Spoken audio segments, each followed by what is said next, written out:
Hi, welcome to Taken Seriously. I'm Lauren Hopkins. I'm the Managing Director at Grace. Throughout this podcast series, I'll be bringing you innovative HR leaders to discuss some of the amazing initiatives achieved over lockdown, the reality of the HR profession, and what the future of HR looks like post-pandemic. Today, I was joined by Michelle Phillips, who is the HR country leader for UK, Ireland, and Nordics at BMC Software, who are an American software company with headquarters in Houston, Texas, and globally employ over 6,000 people. Michelle has over 20 years experience in the HR profession and has been with BMC for over 7 of those. Michelle first became a client of Grace over 10 years ago now, during her role at Board Systems, and has stayed in contact ever since. So I couldn't think of anyone better to join me on my first podcast. So without further ado, Michelle, welcome to the show. Hi, nice to see you. Thanks so much for agreeing to give up some of your time and no pressure and join me on episode 1. I'm confident you'll set the benchmark high for the rest of the guests. So I've given you a sort of a brief intro there, and obviously we've known each other for years now. But for people listening, could you just give a brief intro and just sort of talk us through your journey to date? I actually started my career in advertising sales. So many years ago. So I did that for quite some time, and I then moved into internet startups. So back in the day when most of us didn't really know what the internet was about, it was very, very exciting. Sort of in the mid to late 90s, and I was made redundant. And the conversation was a very difficult conversation, and it really got me to thinking about how it could be better. And that was actually the catalyst for me to retrain and move into HR. So back in the year 2000, which makes me feel very old, so 20 years ago now, I retrained alongside full-time working, and I formally moved across into HR. So I didn't go into HR in the kind of, I guess, the more traditional sense, but it was a very deliberate decision, that I made. That I was really interested in people. I was really interested in how things could potentially be better, and how I may be able to go and do that. So that was my move into HR. So that was 20 years ago. So again, I stayed in internet startups for some time, and then I moved into a media communications company. So I was there for 10, 11 years. And then 7 years ago, I moved into BMC, so a global software company. Excellent. And I guess before you moved in, obviously it wasn't your goal to go in. It was more of a bad experience which attracted you. I think that's probably fair to say of a lot of people. Before you went into HR, what was your perception of that profession? Again, back in the day, didn't have an HR department. So I guess again then it was very much personnel, and it was very much really they just looked after problems and they made sure that you got paid right. And that was about it. But saying that, I worked in regional press then. We didn't actually have an HR department. And again, working in startups, very small organisations, so no formal HR.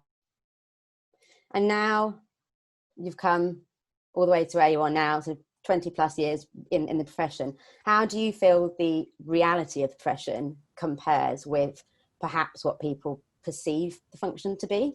I think it's very, very different. So I think job title very much dependent on the company and the resources that you have in the company. It makes a really big difference as to what HR really does, or what HR is responsible for. So I think it's really, really important to actually, establish what HR means in the particular company that you're talking to, or maybe that you're thinking of joining. Absolutely. And I think perhaps we don't want to be too doom and gloom about the past few months. We all know how it's been. It's been anything but easy for most of us. But I think it's actually really important to give a true representation, particularly for people not in the profession, of how it's been for you and others who are probably listening as well. You've likely never been busier. You've probably never had so much spotlight on you and the rest of the team. You've really been centre stage. And I think, you know, the pressure has been immense, hasn't it? How has the last 4 or 5 months been for you, professionally and personally? Yeah, it has. I mean, professionally, you know, I'm part of a global organisation, and we have a global team, and we have lots of different resources. You know, not a lot of resource, but you know, we have some fantastic resources across the globe. So we have had the backup of you know, an amazing kind of you know employee security people, facilities people, etc. So it's certainly not a, you know, just, you know, that I've been thrown into it. I'm part of a much bigger team. Having said that, you know, what we're going through, what we've been through, not knowing what's going to happen, I think has been incredibly difficult. Not knowing how long this is going to go on for, you know, things like that have been incredibly difficult. And that feeling of trying to make people feel safe. So that's been, you know, I think that's been paramount. So just making sure that you are available to talk to people when they were calling, that you can listen to their concerns, that you can try and answer some of their questions. All of these things have been really, really important. You know, personally for me, I'm at home with 2 children. They're not here at the moment, but 11-year-old and a 13-year-old. And you know, I was just thinking, this is gonna be so hard. And right from the start, we kind of set some rules. Thank God for Joe Wicks. He's done so well, hasn't he? He was number 1 rule. So yeah, get up and do PE with Joe every morning, and then have some breakfast, and then settle down. And again, we kind of had a little timetable, and just to get the children to do as much as they could, you know, online with school, and then again, other rules like making sure you made an effort to, I don't know, message somebody, call somebody. So we kind of set out our own kind of house rules as well. So we've all adapted. So you've sort of touched on the fact that you were there to sort of support everyone, and, you know, people were coming to you with, you know, sort of asking for advice. How did you find that if you didn't know the answer? So I think a lot of people are being asked, and there's a lot of times where, as managers, as, you know, as HR, we don't know the answer. How did you cope with that? I think the main thing, and I would say this is kind of a lesson generally, not just in lockdown, was quite often somebody can come to you to share something. So it's not always wanting to know an answer. Sometimes people need to just talk about something that they're struggling with, something they're having difficulty with. And I think just being able to listen and to empathize with them, I think that's been the biggest thing, because everybody's situation is different. So I think one of the best phrases I heard in this, you know, is that thing where people are saying, we're all in the same boat. Well, somebody else then, I remember reading somewhere, you know, it was very much, actually, no, we're all in different boats, but we're in the same storm, I think was a phrase that was used. I like that. And I thought that was a really good way of putting it, because if I'm at home with an 11 and 13-year-old, that is very different to being at home with a 2 and a 4-year-old. You know, thinking how I would have coped with a 2 and a 4-year-old in the house and trying to work would be very, very different to my reality, to having children that were maybe 18 and 20 who really wanted to go out and didn't want to stay at home, to having people that had some space in their house to work, and people that didn't, but, you know, people that had family members that were very sick, or family members that were living in a different country, and trying to manage all of that. So lots and lots of different scenarios for different people, and I think that was the main thing, is actually listening to individuals and understanding, putting yourself in their shoes and understanding what it was like for them. Because if you can do that, and you can maybe make some simple suggestions to help and just alleviate that. I can be talking to a colleague in India, America, all over the world, and to start with, people are very, very conscious of background noise, their dog barking, their children playing. And I think as a mum, it helps. I just kind of just scream the noise out. I find that very easy to do. That's what you have to get used to do, just scream the noise out. But actually making people feel comfortable that it's fine. It's really not a problem. The doorbell going. Delivery drivers turning up. Your shopping turning up earlier than you booked it for. All of these things. Whereas maybe before lockdown would have been seen as, you weren't very organised, you shouldn't have done that, but there would have been an interruption. Actually now it's just, we're having to work from home, so not an issue. So it's making people feel comfortable and understanding what it is that's affecting them and making life difficult for them. Yeah, I think it's made everything just more human, isn't it? It's nice. It's probably, you've probably never seen the inside of people's houses before. You've not seen people's pets before. But I actually think there's something really lovely and really endearing about that. Not so much the door. I've had that on numerous occasions. Once I was doing a live webinar and the door was going. That was not ideal. It was less than ideal. But it's, it was really nice. I had a chat with a client the other day, and she's just come back from maternity leave. But working from home at the moment. So she said, I'm free, but do you mind? Baby's going to be on my lap. I said, absolutely. How great is this? I get to see you and, and tiny little baby. So, but I just think that would, like you said, that would never have happened. It would have seemed totally unprofessional. But I really like it. Yeah. I think I probably liked it more than she did. Annoying. The food throwing wasn't great, but I do. I think it's nice. It just humanizes everyone a little bit, and businesses. Yes, no, absolutely. I think it's really, really important. I've always been very much about the individual. So for me, it's really brought that, front of stage, I think, to kind of go, every individual is important. Every individual's situation is different, and there's different challenges. So yes, I think making sure that we can do whatever it is that person needs might be very, very different to what somebody else needs. Mental health has been a massive thing, hasn't it?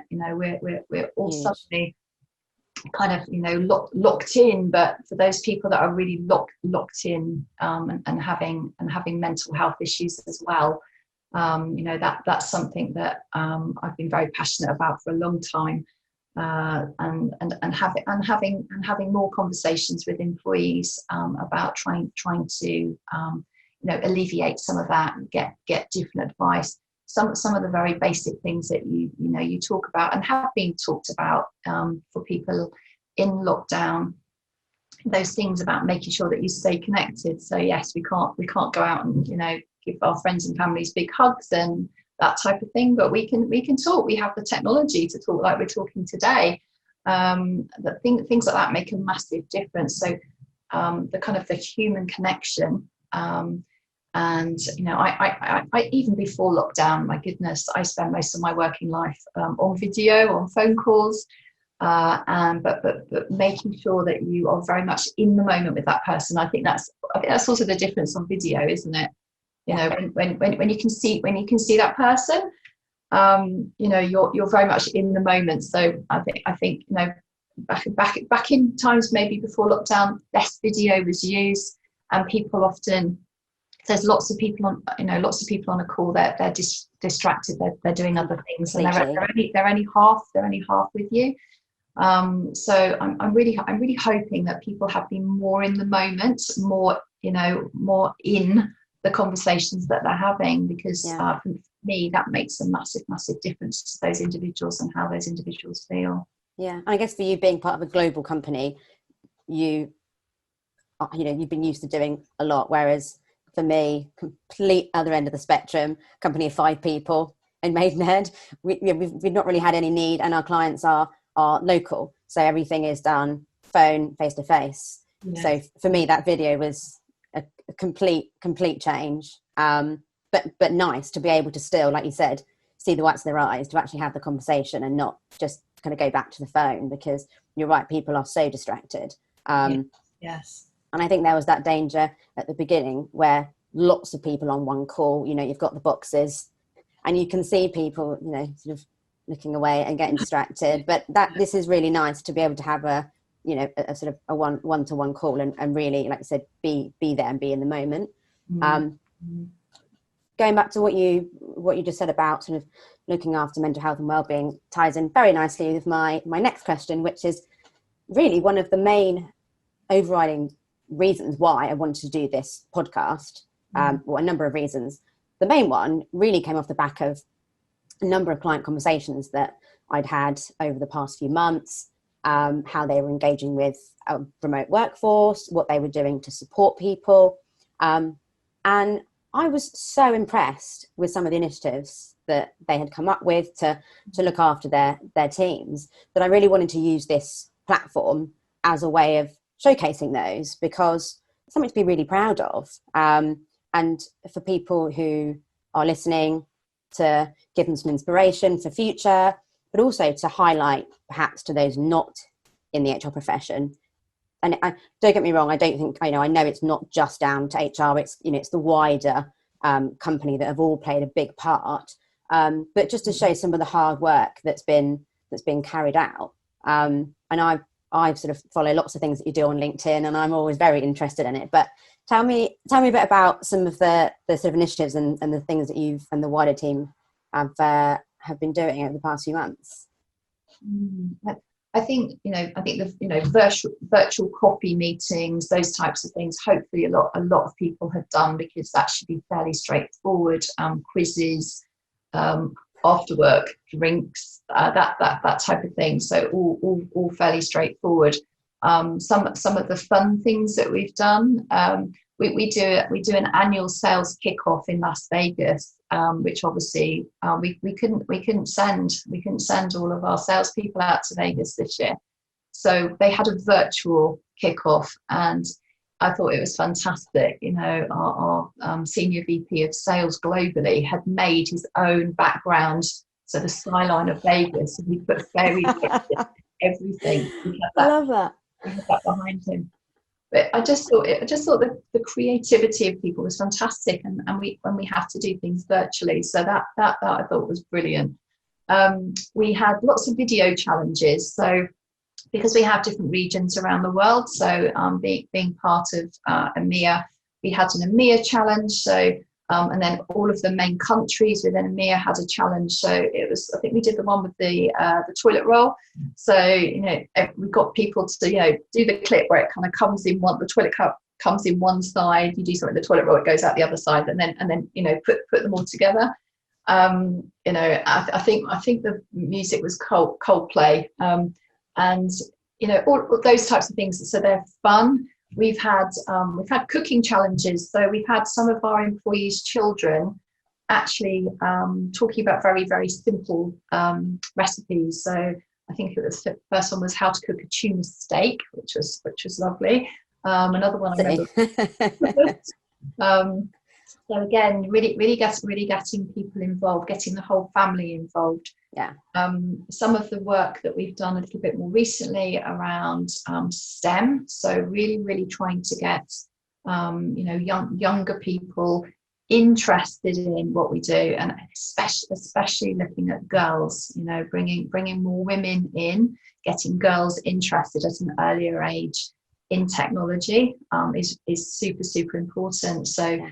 Globally, we're doing a lot of work on that. So we had a call last week where again we had employees' children on, and they were looking about what innovation means, and again setting up some resources and some kind of almost some competitions of things that employees' children can do to get people interested.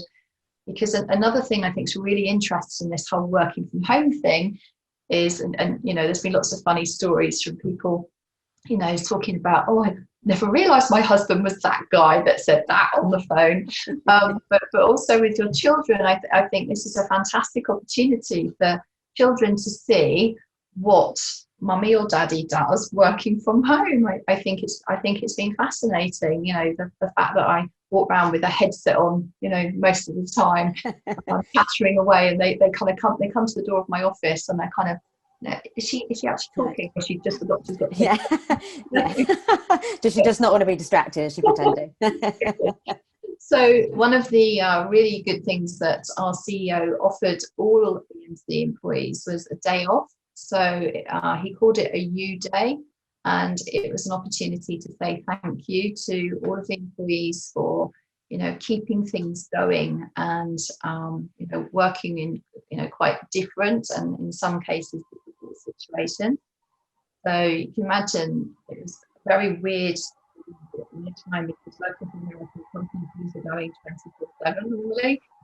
So for everybody to be given a day off, you know, it was fantastic. And again, we were all encouraged to take a picture and share what we did on our U Day. And for me, I really needed time just to kind of do nothing.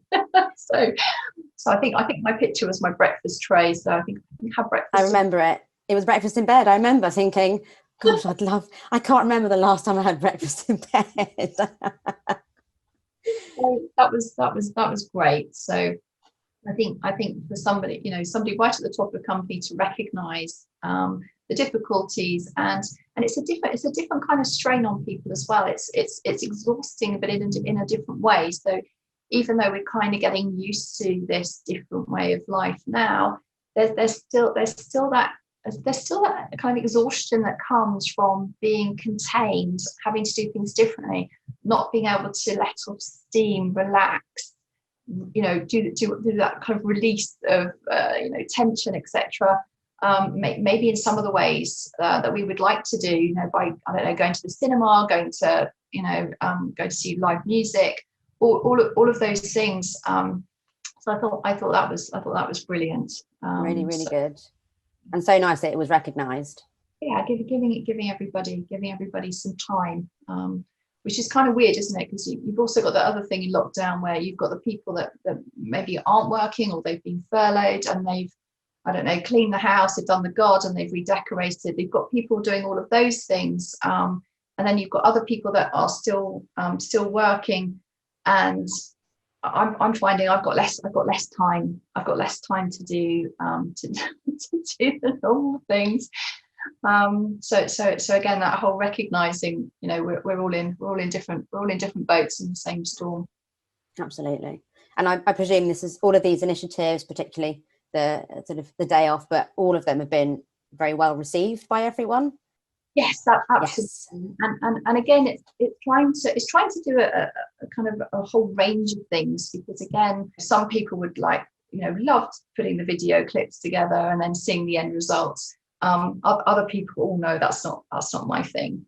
Some people like joining in a virtual coffee mornings. Some people don't. It's you know, really trying to make sure that there's things going on all the time. You know, there's charity things, you know, going on, so that again, if people connect with something, then they're happy to go do it. So I think that's the thing. I think just trying to have something a bit fun, you know, going on at different times, just because it's a little bit different, but it keeps employees engaged, and it keeps people feeling connected to other people, because we can all be very heads down, you know, work, and then go, well, I haven't really spoken to anybody apart from, you know, bang, bang, bang, work, you know. So especially employees that are working from home, that maybe don't have families, that are in very, you know, very small flats or apartments. They don't have much space. They don't have gardens. You know, I have colleagues like that, and that feeling of being kind of cooped up. So trying to find different ways to make sure that you kind of connect in with them, check in with them. Again, I think that's really, really important. It's really important. And you take for granted when you're in an office, not even having a conversation with someone, but just the presence of people being there, the noise of people talking, Yeah. just having someone there. And I'm lucky I live with my partner, and we've been working in separate rooms, but at the beginning we were on the same table. Don't know how good that was. I'm now locked away in this room, which is much better. But we were busy, we were heads down all day. We weren't talking at all, but it was just having someone there. We'd have a quick lunch break or a coffee break, but while we were working we were both heads down. But just having someone there, I think, really, really helped. Whereas actually when you are by yourself, you need to really make other people and yourself really need to make that conscious effort to connect. Otherwise, you're right, you can go a whole day and you think, I've not seen, whether it's face to face or on video, I've not seen or had any contact at all. And that does a lot to you, actually. So I think it's really important. These initiatives sound amazing. Do you think some of these things will be carried on, or I mean, I'm really lucky to work for a company that enjoys doing these things. And again, I think it's not just about HR doing things, it's about employees doing things, managers doing things. It's about letting people do the things that they enjoy, that inspire them, that they can have some fun with, and then if they can share that with other people, it's lighting all those little fires, and getting people excited about things, and it just then kind of happens. There's lots of hard work going on in the background to start different initiatives, and some of them really take off, and some of them don't. But it's just trying to keep different ideas, going into the workforce so that people can connect with them, to make sure that there are all those opportunities for interaction and just keeping people connected. Incredibly important at the moment. Yeah, definitely. Well, I'm so pleased you're so open to sharing all those ideas. I've been following it, as I said, on LinkedIn, so I always see what you guys are doing. And I think actually it's really good for people who are maybe not in the profession to be sort of listening to this, but I'm sure others in HR probably feel quite inspired. Most of my clients are within HR, and there's a whole range of particularly size companies, and I think whilst I've been doing a lot of work with my clients, not so much on the recruitment side, but just trying to help them with ideas to engage and to connect with people, and try and explain to people perhaps in a company not so much your size but much smaller in a standalone role, that these sort of ideas, they don't need to cost. It doesn't need to have a big budget or anything like that. Some of the ideas you've just shared cost next to nothing, but they probably go such a long way. So it's really easy to come up and to engage with people without that huge budget. That's not so necessary. It's about engaging and about making the effort and showing that you are trying to look after people as best as you can. And I think, let's face it, HR hasn't always had the best rep. I think in the past, for some reason, there's been a real sort of distrust of HR.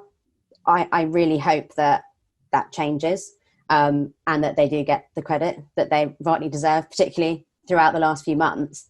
Have you ever experienced that personally before in HR, where you've not quite got, not so much the recognition, but you feel that it's not been, I guess it's more, people are not sure of what the function does, and I think maybe it's that lack of clarity, that uncertainty, that builds that distrust. My experience coming in, I remember when I decided back in the year 2000 that I think I'd quite like to go into HR.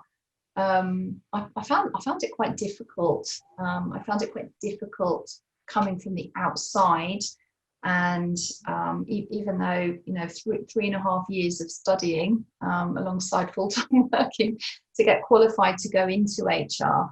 But I still found it quite difficult to break in, and when I was talking to other people, not so much now, but I think back then I kind of found that HR was a bit marmite. People either loved their HR people or they didn't. And in my experience, I have come across HR people who are very transactional, and you need those, because part of the job is about making sure that you're compliant, that people have the right T's and C's and the right paperwork, and everything is done. And again, depending on your role, whether you are responsible for benefits, whether you are responsible for payroll, all of those things, HR has to get the basics right. You absolutely have to get the basics right. But some of it can be very tick box. And personally, I find that incredibly frustrating. And then I think there's the other side, where it's really trying to get the HR person, people who can connect with individuals and really make a difference. And I've always found it quite interesting that some HR people actually find it quite difficult to have conversations. Have very difficult conversations, and that's actually one of the things that I think I enjoy. Obviously I can talk to anybody for a long time, but I think actually being able to sit down and tackle something that's quite difficult with somebody, I think that for me that's the difference, and being able to have a conversation where a lot of the stuff that I talk to people about is confidential, but sometimes it's that the bit that, or the conversation that I would have is, right, you've shared this with me, thank you, it will stay between you and me, but do you want to do something about this, whatever it is that you shared with me? Is it something you want me to go away and maybe make some interventions where nobody will know that we've had that conversation? So that could be me just mentioning to a manager, oh, have you checked in on so and so recently? Just something as simple as that. Or it could be going and looking into something, finding out some more information and getting back to an employee. It could be supporting an employee to actually have a difficult conversation themselves with a manager or a colleague or something else. So I think I think that's the bit of the job, if you like, of HR that I enjoy, but I also think is incredibly important. And it's quite often I can't go out and go, yes, I've done this today, because it's a completely confidential it's a completely confidential thing or a completely confidential conversation. But that they'll be my yes moments, then when I've been able to really help an individual maybe in a difficult situation, or I've been able to be making small interventions in the background of something, and then I can kind of see something really coming together.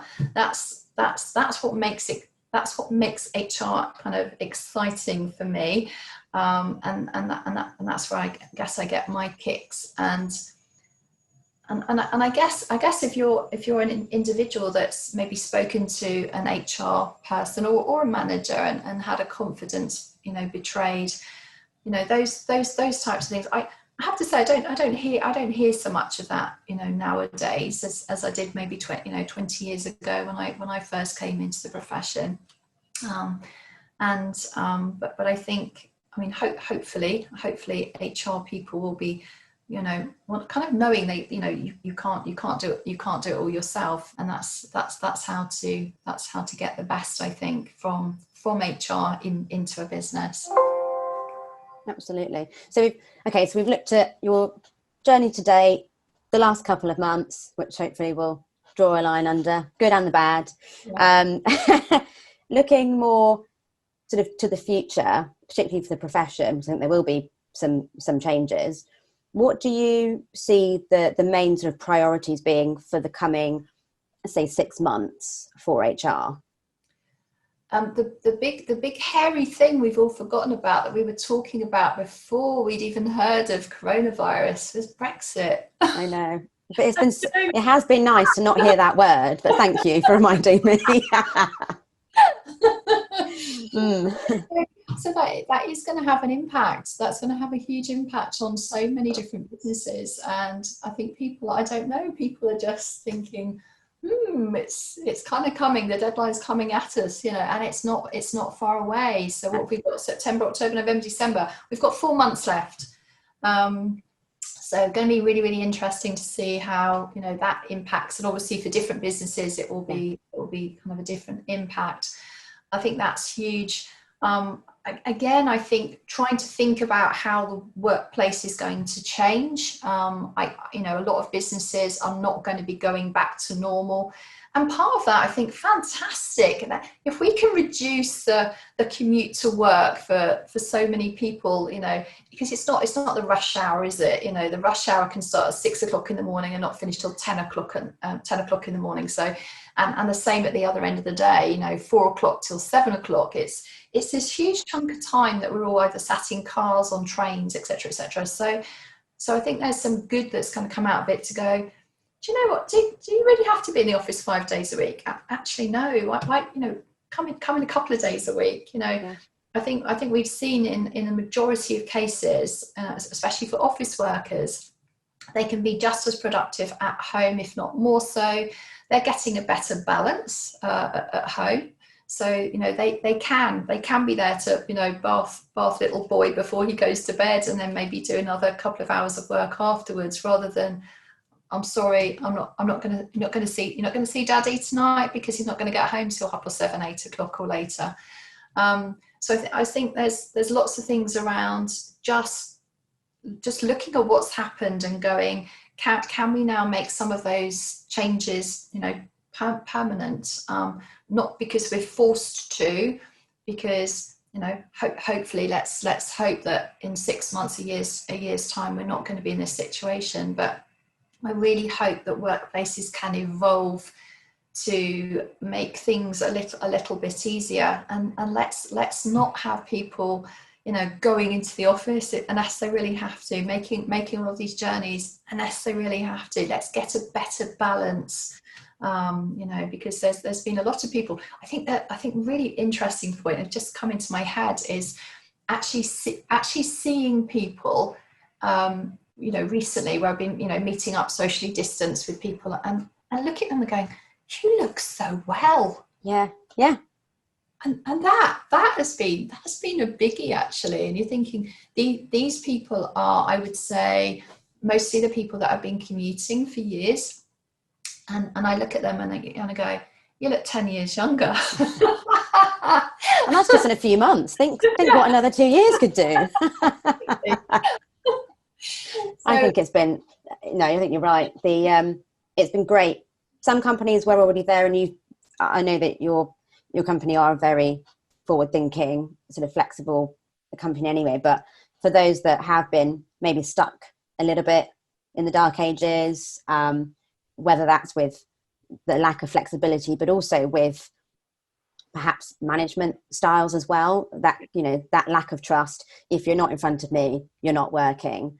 And actually, they've been business like that have been absolutely forced to do this. There's been no other alternative. So I really hope, like you said, that companies do look at this and do look at the positive impact it's had on their employees, and sort of link that with their productivity, their engagement. Because like you said, if people can start work having not just done an hour, it starts, the trains are delayed, you don't have to walk, you got soaked, you start off in just such a horrible mood. The day it's not going to go well from there on. And actually, if you can start your day, you've managed to fit in that exercise class that you never managed to do. Yes. You've seen your children in the morning, which if you're going, particularly going into town, you're up and off the crack of dawn. All of those things really matter. And I think actually I was having a conversation with a client the other day, and that is what we have really seen is there's been a real shift in what really matters to people. And I think businesses are starting to see, whilst it's great to have those, you know, those sort of luxury sort of add-on benefits and fluffy things, you know, great, you've got some bean bags over there and a foosball table and you've got a drinks cabinet over there, help yourself. Whilst that's lovely, actually what matters to people is what they have been able to spend time doing out of choice now. So I do hope that that is taken on board moving forward. Yeah, no, hugely, because I think it's that thing, isn't it? We went into lockdown, and then it was really brought home to you. Actually, the most important thing is your health. It doesn't matter how much money you've got in the world. We're hearing some hideous stories of people being really, you know, really ill, and worse, and actually people going, you know, what makes the biggest difference is I have my health, and I can connect with my family, because, you know, if something awful should happen, I think it was really pushing home that to people, wasn't it? So people going, do you know what, I can't put this off any longer. You know, my child is growing up really fast, or my parents are getting older. I need to spend time now. You know, 6 months, a year's time, it might be too late. You know, I need to spend time now. I need to make a change now. And in turn, those people going, yes, absolutely, that's the core of it. That's what makes me happy. Yeah, I think those that have potentially taken for granted, you know, connecting with friends and family, maybe not as often. Yeah. That's kind of changed now. And I know of quite a few people, which is fine. You know, we're all busy, and, you know, weeks do fly by, months go by, and you think, oh my gosh, what have I done these last 4 months, for example? And you do, you know, you go weeks and it gets to a month and you haven't, you know, you maybe haven't seen all of your family together. But I think that as well will change, because people won't be taking that for granted at all. No, for sure. So on a final note, bit of reflection looking back, what would you say, if anything, you've learned about yourself? It's something I talk about a lot, and I talk to my colleagues about, and I call it topping up. And it's that thing that if you're in a job, if you're in a role, and often especially as a parent you are, or if you're the friend that checks in on all of your other friends on a regular basis, if you're the person that is checking on your neighbours, if you're the person that's helping out with other people, it's that whole thing of making sure you top yourself up, because you cannot help other people if you are not looking after yourself. And one of those things is when you're very empathetic, and you're often in a role where you're helping, supporting others, you give, and then you can find yourself completely and utterly depleted. So, you know, I think my big thing is reminding myself, reminding other people still, that, you know, it's not a selfish thing to top yourself up, because if you get your greatest joy from helping other people, you have to make sure that you're protecting and looking after yourself first. So, you know, talking about, you know, how we've all seen, you know, how health and well-being as super important. You know, if you don't have your health, you don't really have anything. You know, I think that's the biggest lesson, and going, no, I know I need to get better at exercise, because I'm really bad at exercise. really bad. So I've been better at kind of the fresh air. You know, one of our rules: get outside and get some sun on your face. And, you know, majority of the time we've had fantastic weird weather, haven't we? During lockdown. Yeah. But I know I need to take more exercise to kind of, you know, strengthen my body, be more flexible, those types of things. But in doing so, I have been much more mindful, I think, of you know, relaxation. And even if relaxation is sitting down and watching some of the most amazing television that, again, we've been very lucky to have, I think it's really important. Or, you know, making that phone call, having a chat with a friend, things that you find to top yourself up. So I think for me, that's my lesson that I knew, and I talk about a lot. But I think that's the biggest thing to go. It's so important, because you cannot keep giving if you don't top yourself up. Definitely. Listen to your own advice. Yeah. And I'm one for that. I preach it. I make sure I'm looking after people. I say you need to take a break, and I say I should do that as well, and I don't. So I fully understand. And I think there's a lot of people out there who probably never listen to their own advice, and I'm seeing lots of annual leave at the moment for people that never take breaks, and that's really good. You can't do your job, you can't help others if you're not firing on all cylinders, and you're not going to be if you don't listen to yourself, listen to your body. Exercise one thing at a time. Exercise can come. You can't do it all. I think that is a great place to end. Thank you so much for joining me for episode 1. I really appreciate it. Despite some of the tech issues, hopefully we muddled through, and I'm sure people listening have food for thought and lots to sort of take away. We'll have to do something again in a year's time and look back and see where the function is and how the business is doing as well. But thank you so much for taking some time out today to join me. Thank you, Lauren. No problem, and thanks for listening. Thank you.